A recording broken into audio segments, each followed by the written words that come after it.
So Matt, how would you describe CLAC? As the most fun thing ever.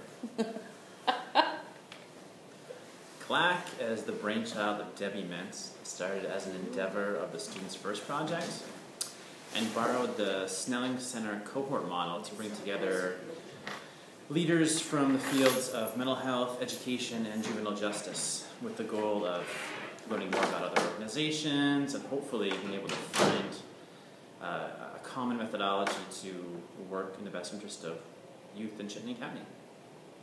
Awesome.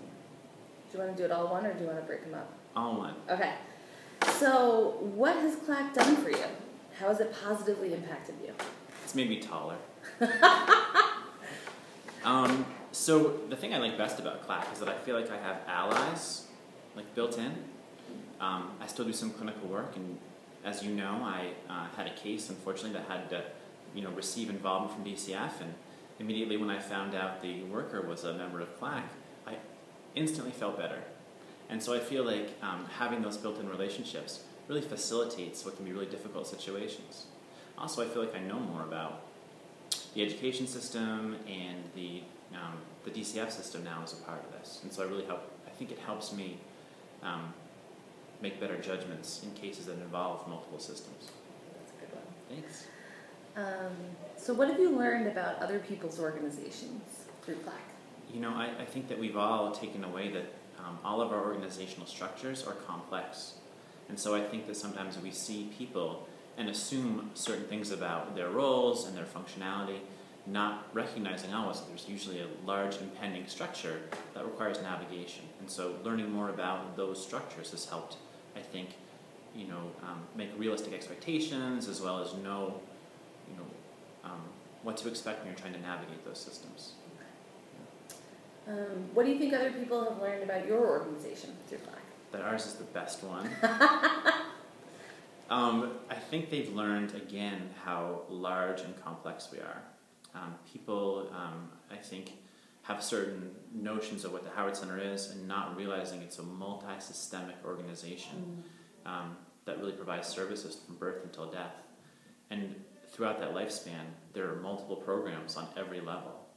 And so I think people assume that we're all connected somehow, even though we're large and spread apart and we have so many different programs.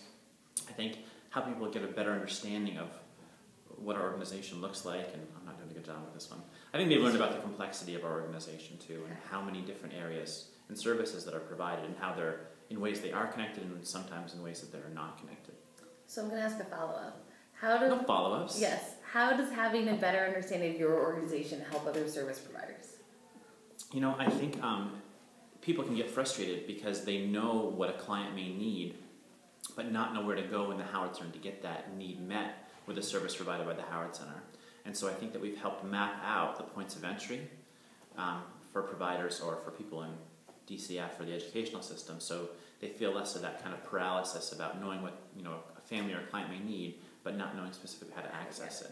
Perfect. So what do you see for the future in CLAC? I see a takeover of most of society.